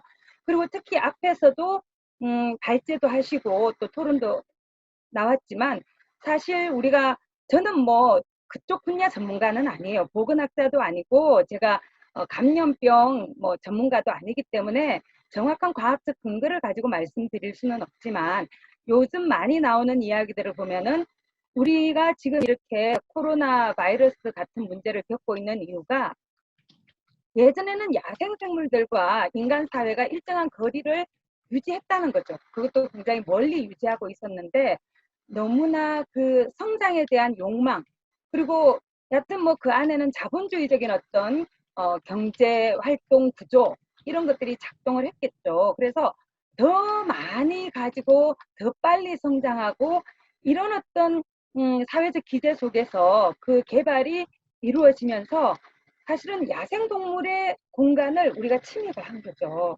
그래서 야생동물과 우리와의 관계가 점점 가까워지다 보니까 이 야생동물 안에 있었던 바이러스가 숙주를 옮겼다고 볼 수가 있는 거죠. 그래서 기후변화하고 이 바이러스 사태가 사실은 만나는 지점이 거기에 있는 것 같아요. 우리가 더 많은 성장을 하고 더 많은 성장을 위해서 자연을 파괴하면서 한편에서는 그런 바이러스나 세균과 같은 이런 것들이 좀 더 활동할 수 있는 공간의 여지를 덜 줌으로써 인간 사회가 그 위험에 노출되었다는 그런 측면이 있는 거고요. 또 한 측면에서는 우리가 더 많은 성장을 위해서 개발을 통해서 더 많은 살림을 베어내고 더 많은 화석 연료를 연소함으로써 기후 위기를 야기하게 된 거죠. 그래서 이런 위기가 맞닿는 그런 지점들이 존재하는 것 같아요. 그런데 저는 또 코로나 문제를 보면서 제가 또 느꼈던 건 어떤 점이었냐면 누구나 이 코로나에 대해서 사실은 노출의 그 정도에 있어서는 평등하다고 볼 수도 있어요. 하지만 코로나에 대해서 코로나 사태가 이렇게 굉장히 확산된 이런 상황에서 이 문제에 의해서 영향을 받는 정도는 굉장히 다르다는 거죠. 또 코로나 같은 경우에 외국의 이야기를 들어보면 돈 굉장히 부유한 사람들은 외딴 섬을 구해서 그게 그냥 자가격리를 간다는 거예요. 또는 굉장히 좋은 호텔들에서 패키지 프로그램을 만들어서 고객을 유치합니다. 안전하게 여기에서 즐기세요. 하지만 가난한 사람들 같은 경우에는 가장 대표적인 예가 노숙자들이죠. 자가격리할 공간이 없습니다. 또 그 사람들이 끼니를 이을 그런 어떤 그 급식소 이런 데가 이제 문을 닫음으로써 생계 위험에 아주 직접적으로 노출될 수밖에 없고 또 개도국의 많은 가정들 뭐 우리 사회도 모든 가정이 다 그렇진 않을 거예요. 자가격리할 공간이 없는 그런 가정들도 있습니다. 그래서 심지어 동남아의 가난한 나라 같은 경우에는 모든 가족이 한 방에 거주하기 때문에 자가격리를 나무 위에 올라가서 한다는 거죠. 그래서 이런 고통과 재난이 주는 불평등의 문제 그런 것에 대해서 좀 생각해 볼 수 있는데 기후변화는 제가 볼 때 더욱더 심각한 것 같아요. 왜냐하면 뭐 코로나 바이러스도 어쩌면 그 가장 깊숙이 들어가면 아까 인간의 개발 욕망과 이 개발 방식하고 연결해서 봤을 때는 더 많은 개발에 나선 사람들이 더 많은 책임이 있는 건 사실이지만 그럼에도 불구하고 그 차이라는 게 아주 뭐 현상적으로 드러나지는 않았는데 기후변화 같은 경우에는 지금 다들 아시는 것처럼 화석연료를 얼마나 더 많이 연소했느냐가 굉장히 중요한 원인이 되는데 책임이 더 큰 사람들은 오히려 더 많은 자본과 기술을 통해서 안전하게 삶을 영위하시고 궁극적으로는 노출되겠지만 즉각적인 위험에는 책임이 덜한 사람들이 더 많이 노출된다는 그런 아주 불평등이 그 안에 있는 것 같아요. 그래서 아까 아까 참여와 연대 또 민주주의에 대해서 말씀을 하셨는데 저는 기후변화 문제와 관련해서도 우리가 기후민주주의 또 에너지 민주주의에 대해서도 다시 한번 생각을 해봐야 되지 않을까 그런 생각이 들었습니다. 여튼 저한테 주어진 시간이 다 되었어요. 이따 종합토론이라든지 또 질의응답 시간에 더 많은 말씀을 나눌 수 있으면 좋겠습니다. 네, 제 말씀은 이걸로 마치겠습니다. 네, 감사합니다. 우리 윤순진 교수님 말씀을 들으면은 그냥 가만히 있어서 듣고 있기보다는 뭔가 우리가 일어나서 행동을 해야겠구나 하는 어떤 긴급성이라 그럴까요? 이런 것들. 그리고 또 이 에너지. 뭔가 이 세상을 바꾸려면은 분노의 에너지가 필요하다는 말이 있는데 이 세상을 이대로 두어서는 안 된다 하는 그 참먹고 있어서는 안 된다 하는 그런 느낌을 확 전해주시는 그 열정 어린 토론입니다. 예, 감사합니다. 자, 오늘 마지막 토론자는요, 어시스트의 부총장이시면서 이분은 그 디지털 경영의 또 전문가세요. 김문수 부총장이신데, 얼마 전에 김문수 부총장님이 신문에 쓴 칼럼을 보니까 지금이 비대면 시대가 아니라 디지털 대면의 시대다라고 딱 정의를 하셨더라고요. 굉장히 감명을 받았습니다. 오늘 어떤 얘기 토론자로서 말씀해 주실지 좀 들어보도록 하겠습니다. 네, 안녕하십니까. 저에게 주어진 5분을 더 압축해서 3분에 말씀드리고 더 많은 분들의 토론 시간을 마련하겠습니다. 저는 지금부터 3분 동안 디지털 환경에 대해서 말씀드리고 싶습니다. 지금 우리는 디지털 환경에서 만나고 있습니다. 디지털은 과거에는 기술을 의미했는데 지금 디지털은 새로운 환경이 되었습니다. 디지털은 과거에는 효율성을 높이는 걸 말했는데 코로나 사태에서 디지털은 코로나를 피하는 대피처가 되었습니다. 이 디지털은 과거에는 온라인 소통을 말했는데 코로나 사태에서는 온라인, 오프라인을 연결하는 비상 통로가 되었습니다. 그럼 이러한 새로운 환경, 디지털 환경을 우리는 어떻게 써야 할까요? 이것을 우리만 써야 할까요? 아니면 더 많은 분들과 함께 써야 할까요? 이 디지털 환경을 IT에 익숙하신 젊은 세대가 주로 써야 할까요? 아니면 모든 세대가 함께 써야 할까요? 그리고 디지털 환경을 한국만 주로 써야 할까요? 전 세계가 함께 써야 할까요? 최근에 미국의 대표적인 지리 경제학자께서는 앞으로 대한민국이 전 세계 국가들의 첨단 기술 제조 공장이 될 것이라고 전망했습니다. 각 국가들이 지나친 세계화를 멈추고 일반 생필품은 각 국가가 스스로 만들고 첨단 제품은 믿을 수 있고 투명한 한국에 맡겨서 한국의 경제가 크게 부흥할 것이라고 얼마 전에 말했습니다. 우리 옆나라 일본은 한국 전쟁 당시에 어마어마한 경제 성장을 이뤘습니다. 한국에서는 피를 흘릴 때 옆나라 일본에서는 금전이 쌓여갔다는 기사가 나온 적이 있습니다. 오늘 대통령께서는 한국판 뉴딜을 발표하셨습니다. 무려 50만 개의 일자리를 만드시겠다고 발표하셨습니다. 그럼 일자리의 50만 개를 위해서 우리 다시 보도블록을 새로 깔아야 할까요? 저는 새로운 일자리는 디지털 환경을 지키고 가꾸는 데 써야 한다고 생각합니다. 대표적인 예로 3가지만 들겠습니다. 첫 번째, 디지털 의료입니다. 병원은 치료받는 곳이었는데 바이러스가 덮치니까 감염될 수 있는 위험한 곳이 되었습니다.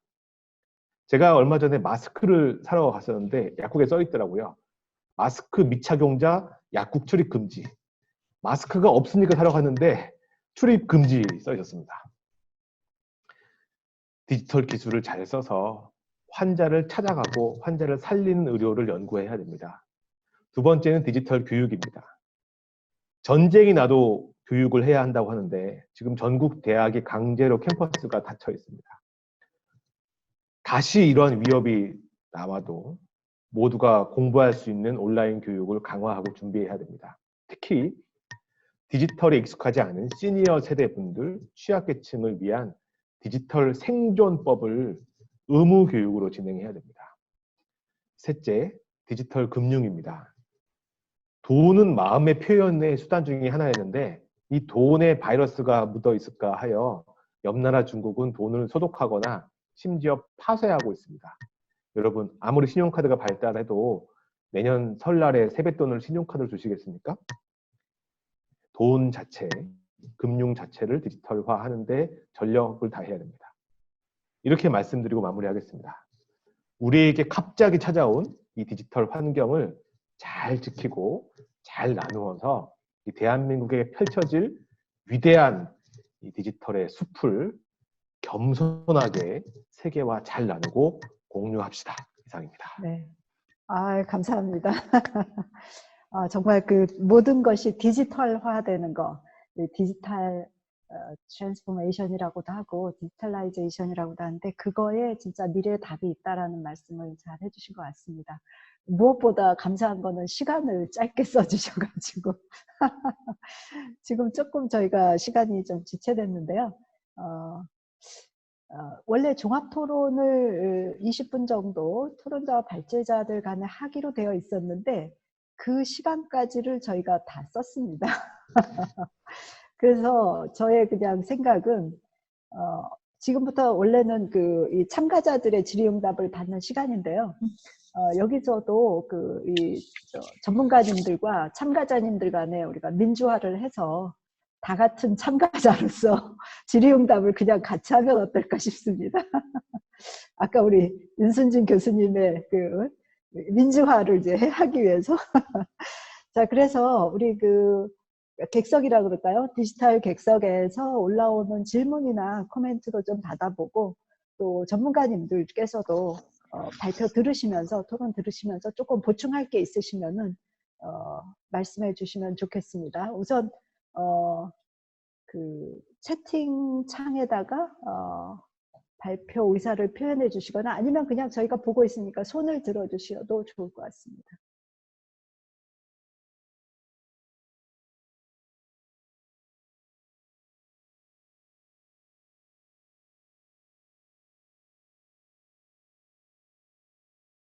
네. 제가 요새 학생들, 네, 윤순진 교수님 손 들으셨는데요. 무슨 말씀 제가 드리려고 했냐면, 네? 기다리는 잠시만. 사이에 네. 질문 기다리는 사이에 아까 제가 잠깐 말씀을 못 드렸던 걸 네, 좀 네. 말씀드리고 싶어요. 얘기해 제가 주십시오. 이번에 코로나 사태를 또 경험하면서 이 위생과 안전 그리고 환경이 좀 이렇게 서로 양보되는 또는 이렇게 맞바꿔지는 그런 상황을 우리가 경험했잖아요. 예를 들면은 우리가 선거 투표하러 갔을 때 그 비닐 장갑을 끼고 그걸 버리면서 굉장히 저는 마음이 안 좋았거든요. 그래서 근데 그것만이 아니고 지금 우리가 한국이 사재기를 하지 않는 게 굉장히 높은 국민성이 시민의식이 높다. 이것도 있지만 또 하나 다른 게 뭐냐면 아까 뭐 디지털 문화를 말씀하셨지만 온라인 쇼핑 시스템이 그 어떤 나라보다도 잘 갖춰져 있기 때문에 우리가 그런 굉장히 앞서 있는 그런 문화적인 자산이 있었다는 거죠. 근데 요즘 다들 느끼시겠지만 이 온라인 택배로 인해서 발생하는 이 포장재 그리고 일회용품의 사용이 굉장히 늘은 그런 상황이기 때문에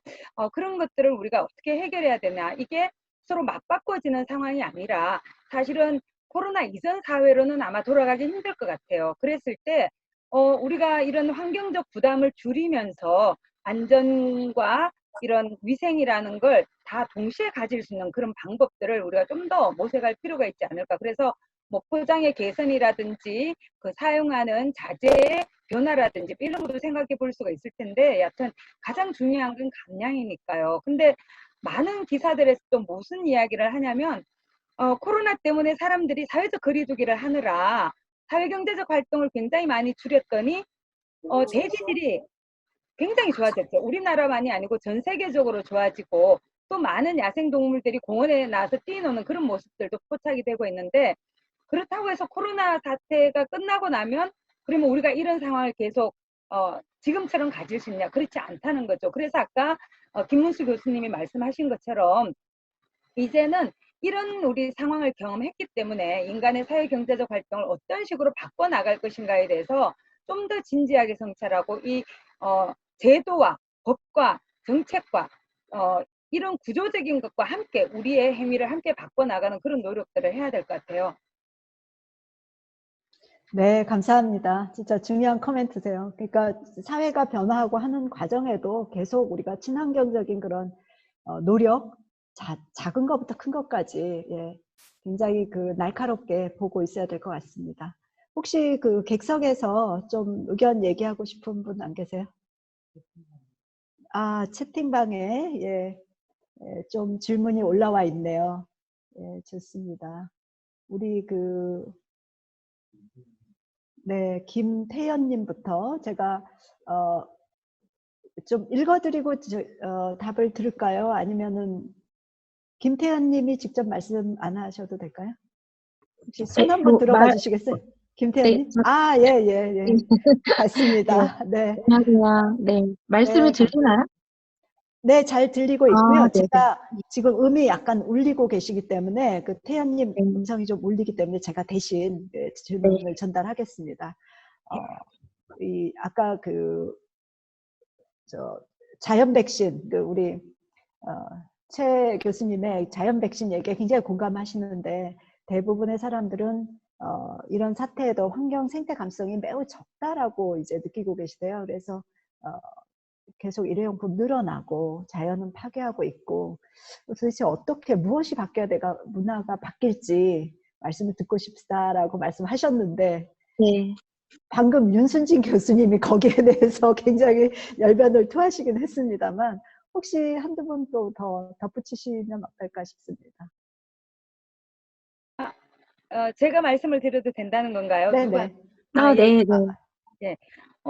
이게 이제 많은 분들이 말씀을 걱정을 많이 하시는 문제이잖아요. 그래서 저는 사실은 요새 재작년에 우리 사회에 폐플라스틱 대란이 일어났었죠. 그래서 각성하는 분들이 생겨나기 시작했어요. 그래서 요즘에는 뭐 제로 웨이스트라 그래서 폐기물 하나도 만들지 않겠다. 뭐 이런 운동을 하는 분들도 생겨나기는 했는데 저는 모든 걸 그냥 소비자에게 이렇게 전가하는 것보다는 생산의 단계와 유통의 단계에서 제도적으로 그런 걸 좀 줄여나가는 노력들을 함께 해나가야 되지 않을까. 그렇다고 해서 시민들이 실천을 안 해도 된다는 게 아니라 시민 실천만으로는 부족한, 그리고 민감한 시민들만 행위하게 만드는 것이 아니라 여기 걱정을 하시는 것처럼 민감성이 좀 떨어지는 분들이라 하더라도 제도의 변화를 통해서 그런 부분들을 함께 바꿔나가려는 노력을 해야 된다. 그리고 저는 우리의 문화가 바뀌어야 된다고 생각하는데 예를 들면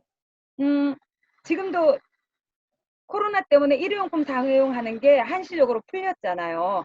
그렇지만 저는 뭐 텀블러를 쓴다든지 좀 더 친환경적인 어떤 행위를 하는 그런 어떤 제품을 사용하는 거, 예를 들면 대중교통을 이용한다든지 이런 것들이 존중받는 사회가 돼야 되고 그런 게 좀 쿨한 그런 사회가 돼야 된다고 생각을 해요. 그러려면 우리 스스로가 굉장히 이런 사회적인 민감성을 높여가면서 그것이 좀 문화의 주류가 될 수 있는 방향으로 함께 노력할 필요가 있겠죠. 그건 제도의 변화가 필요하기도 하지만 사람들의 실천과 의식의 변화가 필요하다고 생각을 해요. 그래서 요즘 같은 경우에는 경유차를 모는 분들이 약간 눈치를 보거든요.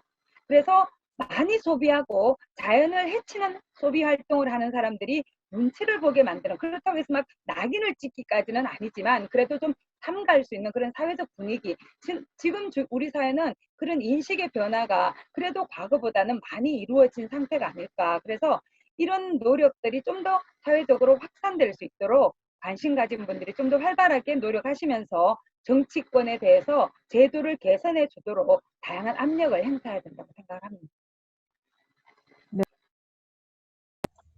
네, 감사합니다. 이원열님께서 짧게 얘기할까요? 네, 말씀해 주십시오. 네, 최재청 교수님요. 네. 네, 우리 저 윤순진 교수님이 우리 이렇게 해야 된다고 이제 막 해주셨는데 때로는 그런 그 억지로 하는 것보다 저절로 일어나면 참 좋은 거거든요. 근데 저는 이번에 그런 일이 일어날 수도 있겠다는 생각도 좀 듭니다. 우리 김태현 님이 어떤 일이 벌어질까, 어떻게 해야 될까 하셨는데 저는 이번에 제가 얼마 전에 칼럼에 그런 걸 썼는데 그동안 우리가 그 기업들이 환경 친화적이라는 표현을 많이 썼잖아요. 근데 그 환경 친화적이라는 표현은 약간 변명조, 마지못해서 그냥 면피용 그 용어거든요. 우리 그래도 잘합니다 뭐 이런 건데요. 이번에 이 사태를 우리가 겪으면서 많은 사람들이 아니 저런 식으로 하면 자연 망가지는데 쟤네들은 그렇게 하면서 돈 그냥 벌어먹는 거야? 이 생각들을 이제 굉장히 많이 하게 될 겁니다. 그러면 환경 친화적이라는 그 정도의 소극적인 개념으로는 이제 곤란할 거고요.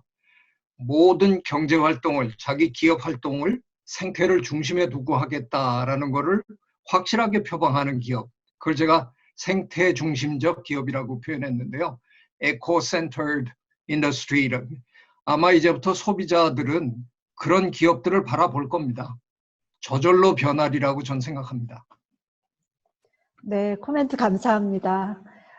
다음 질문은 우리 이원열님께서 해주셨는데 이 질문이 있고 계시네요. 홍 교수님께 대한 질문입니다. 홍 교수님께서 지역사회 협력 체계를 말씀하셨는데 조금 더 자세히 말씀해 주시면 감사하겠고 혹시 예를 들으실 수 있으면 그것도 말씀해 주시면 감사하겠다고 합니다. 네, 근데 지역사회 협력 체계를 말씀드리기 전에 몇 가지 코로나19와 관련돼서 우리가 생각해 볼 점을 먼저 말씀드리겠습니다. 중국의 우한에서 시작됐지만 코로나19가 가장 큰 타격을 주는 곳은 미국의 뉴욕, 그 다음에 이탈리, 그 다음에 스페인, 독일의 주요 도시들입니다. 이런 도시들의 특성이 뭐냐? 현대 문명을 이끌고 가는 대도시 중심의 발전을 주도해 왔었던 도시들이 가장 큰 타격을 현재 받고 있습니다. 사실은 현대 문명의 방향성이 뭐냐 하면은 중심을 가지고 권위를 가지고 또 제도를 만드는 이제 그런 것들이 이제까지의 문명의 방향성이었습니다. 그야말로 중심성, 그러니까 유럽과 미국의 중심성, 또 권위 체계, 어떤 전문성, 권위성 이런 것들로 체계를 이루는 사회, 이제까지의 그 문명의 발전 방향이었다고 생각됩니다. 저는 코로나19는 그 더 이상 이런 문명의 발전이라고 하는 것이 이제는 거의 끝이 오지 않았느냐 하는 것을 이야기한다라고 저는 생각을 하고 결국 그 방향은 이제 탈중심, 탈권위로 가야지 된다. 그런 면에서 지역사회를 제가 사실은 말씀드린 거고요. 지역사회라고 하는 것은 큰 도시 중심이 아니라 우리가 사는 작은 커뮤니티, 그 커뮤니티 안에서 우리가 새로운 인간관계를 만들고 협력 체계를 구축하자. 또 그 중에서 또 의료는 사람 중심의 의료로 가자. 말하자면 지금은 대학병원 가야지 뭔가 치료될 것 같지만 사실 의료의 본질은 돌봄입니다. 환자와 의사가 서로 친밀한 관계 속에서 돌봄을 이룰 때 진정한 의료가 되는 것입니다. 그 방향으로 본질적인 그 모습으로 다시 돌아가야지 된다. 이제 그런 의미에서 지역사회를 얘기했고요. 그걸 이제는 말로만이 아니라 구호만이 아니라 정말 이제 때가 됐다. 저도 그렇게 생각을 하고요. 많은 분들도 지금 그렇게 생각하시는 것 같습니다. 그래서 지금 이제 우리가 가다듬어서 정말 새로운 사회 발전 모습을 만들어야 될 때다 이렇게 생각합니다. 감사합니다. 네, 감사합니다. 네, 홍 교수님 잘 들었습니다. 몇 분이 코멘트를 주셨어요. 질문이라기보다는. 예, 이영남 님이 올리신 코멘트는 현재 이제 기존에 있던 방송대나 사이버대나 EBS 이런 데서 이러닝 교육이 다 운영되고 있었는데 이번 코로나19에서 보면은 그것 간의 네트워크 같은 게 효율적으로 안 돼 있구나 하는 거를 보게 됐다라는 얘기신데 진짜 모든 국민이 이렇게 느낀 것 같아요. 온라인에서 EBS, 사이버대학 다 있는데 그거를 그 학교가 그걸 하는 게 그렇게 잘 효과적으로 이게 연계가 안 돼 있구나 하는 거를 보게 됐는데 예, 그런 코멘트를 해주셨고요. 많이 공감이 되네요. 그 다음에 질문이 하나 있습니다. 은반디님에서 올리셨는데요. 성북에서는 코로나19 이후를 준비하기 위한 시민들이 만든 지원체계에 긴급보호를 마련하자는 의견이 있는데 이런 과정에서는 환경을 논하기가 좀 어렵다고 합니다. 어떻게 하면 환경 문제와 코로나19 이후를 연계해서 할 방법이 없을까? 뭐 크게 보면 하나의 주제지만 코로나19만 보면은 환경은 좀 뒷전에 밀리잖아요. 아까 우리 윤순지 교수님 말씀대로 일회용품 다 다시 부활하고 있고 이런 상황인데 그런 문제의식인 것 같습니다. 어떻게 생각하시는지요? 제가 말씀드리면 되는 건가요? 예. 예. 사실은 뭐 구호 체계와 환경을 바로 연결하기는 어렵겠지만요. 아까도 말씀드린 것처럼 코로나 문제의 그 이면에 작용하고 있는 그런 힘들은 사실은 개발이죠. 성장을 지속적으로 지향하는 그런 개발 욕구가 작동하고 있기 때문에 사실은 기후변화 문제도 동일한 선상에서 논의가 될 수 있는 거고요. 그래서 아마 코로나19 이후에 우리가 가야 될 건 많은 분들은 또 무엇을 이야기하냐면요. 지금 코로나가 오기 전에도 그린 뉴딜을 많이 이야기를 했어요. 기후 위기에 대응할 수 있는 새로운 어떤 그 경제 활동의 모습은 그린 뉴딜처럼 좀 더 경기를 부양하되 좀 더 녹색적인 방법으로 해야 된다는 거죠. 그래서 가장 대표적인 게 사실 에너지 전환이 굉장히 그 그린 뉴딜의 핵심입니다. 재생 가능 에너지를 확대하는 거. 근데 사실 그 이전에 우리가 좀 더 관심 가져야 되는 건 에너지 소비 자체를 줄일 수 있는 데는 줄여야 되는 거죠.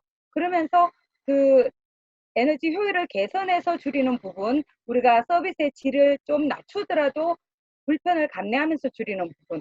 그렇지만 여전히 필요한 에너지는 재생 가능 에너지로 확대해 나가는 것. 그리고 이 재생 가능 에너지가 기존의 화석연료나 원자력보다 훨씬 더 많은 일자리, 예를 들면 원자력에 비해서는 10배나 많은 일자리를 만들어낸다고 하거든요. 그렇기 때문에 이제 새롭게 우리가 재생 가능 에너지를 좀 더 확대해 나가면서 더 많은 일자리까지도 같이 늘려가는 그런 방식이 필요할 것 같아요.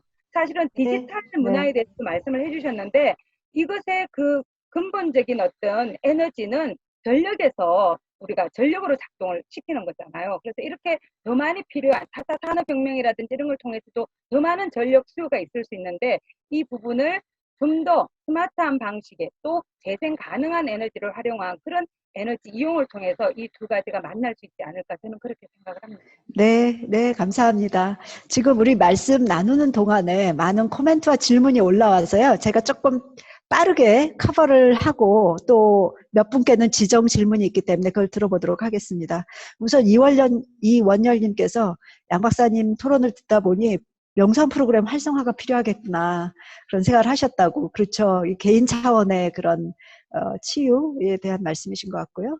그 다음에 서정화님께서 지금 그 여러 가지 지구가 이제 코로나 사태 이후에 더 오히려 본 모습을 찾아가는 것을 보면서 지구의 자정 능력이 정말 놀랍다는 걸 느꼈다라고 얘기하시면서 역시 교육이 중요하지 않겠느냐 그러면서 어른들은 솔직히 머리가 너무 굳었다 바뀌기가 어렵습니다라는 얘기를 하셨는데 예, 공감합니다.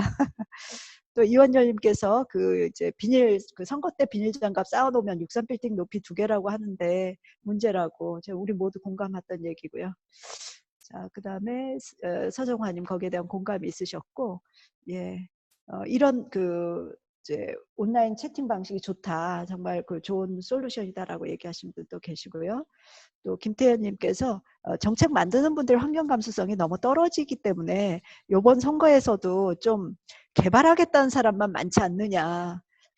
최열 이사장님 국회의원 교육하신다는데 좀 이런데 역점을 좀 더 주십사 하는 말씀이 있습니다. 진짜 그러네요. 이 개발하겠다는 분들이 되지 뭔가 환경하겠다는 분이 적었던 것 같습니다.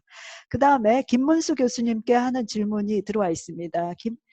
하지훈님께서 질문하셨는데요. 김문수 교수님께 질문 드립니다.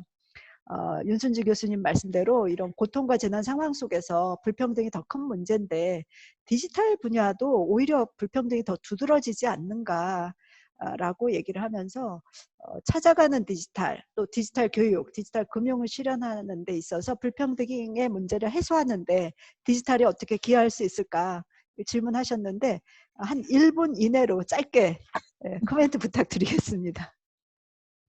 4단계로 말씀드리겠습니다. 디지털 기기는 공공재라고 생각하고 사회 전체 수요보다 훨씬 많이 보급해야 합니다. 온라인 교육에 대해서 가장 당혹스러웠던 가정들이 초등학생 자녀 2명을 이상 둔 가정들이었습니다. 노트북이 집에 2대 없는 분들이 많습니다. 두 번째 와이파이입니다. 아직도 초중고 고등학교 현장에 와이파이가 안 되는 학교가 많습니다. 그동안 교사들이 인터넷 자료 보여주려면 스스로 핫스팟 연결해 드셨습니다. 세 번째 디지털 사용법입니다. 전국 양로원, 요양원에 하루 종일 디지털 생존법, 디지털 소통법, 디지털 쇼핑법을 할머니, 할아버지께서 지나치다고 그만하라고 할 때까지 교육해야 됩니다. 마지막으로 4번째는 온라인에 대한 가치를 철학적으로 부여해야 됩니다. 그동안 우리는 온라인을 더 낮은 것으로 보아왔었습니다. 오프라인 수업을 줄이고 대학에 온라인 수업을 하면 교육부가 제재를 했습니다. 그래서 온라인 수업을 20% 이하로 강제해 왔습니다. 왜냐하면 얼굴 보고 이야기해야 더 큰 가치를 두고 있었기 때문입니다. 행정 수도는 세종시로 옮겨놓고 공무원들은 보고하기 위해서 매일 KTX 타고 서울에 와야 했었습니다. 앞으로는 온라인 교육을 동등한 것이 아니라 더 높은 교육으로 장려해야 됩니다. 디지털 환경재단이 온라인으로 교육하면 부산, 제주, 울릉도에서도 들을 수 있습니다. 이 자체가 더 높은 가치가 되겠습니다. 이상입니다. 예, 감사합니다. 네. 그 말씀하시는 동안에도 이제 계속 그 코멘트와 질문이 올라오고 있는데 아마 하나하나 답을 해야 될 질문이라기보다는 생각을 좀 나누기 위한 질문에 가까운 것 같습니다. 시간이 거의 마무리해야 될 시점이 돼서요. 죄송하지만 이 질문들은 우리가 여기서 한번 좀 같이 봐주시고 환경재단의 관계자들이 이거를 저장을 하셔가지고 저희 이 소식을 나갈 때 같이 이런 의견들이 개진되었다라는 거를 기록하고 공유하시는 것으로 대처하면 어떨까 합니다. 괜찮으시겠어요? 네, 맞습니다. 몇 가지 그 남아있는 질문들을 한번 읽어봐 주시면 좋을 것 같습니다. 그 하나만 추가할 거 있어요. 네, 네, 제가 말씀하세요. 이번 감염병 그 코로나 사태에 대한 우리나라 우리 사회의 대응을 보면서 느낀 것 중에 하나가 또 많은 분들이 지적하는 거 외에 뭐 투명한 정보의 공개라든지 연대라든지 높은 시민 의식을 통한 참여 이거 외에 제가 또 지적하고 싶은 게 제도인데요. 뭐 의료보험 체계라든지 이런 게 잘 돼 있다 이것도 이야기하죠. 근데 우리나라에서 감염병 예방법이 있어요. 그리고 그 감염병 예방법에 보면은 국가가 이 감염병의 발생에 대해서 국민을 치료해야 되는 무상으로 국가의 부담으로 치료해 줘야 된다는 그런 조항이 들어있어요.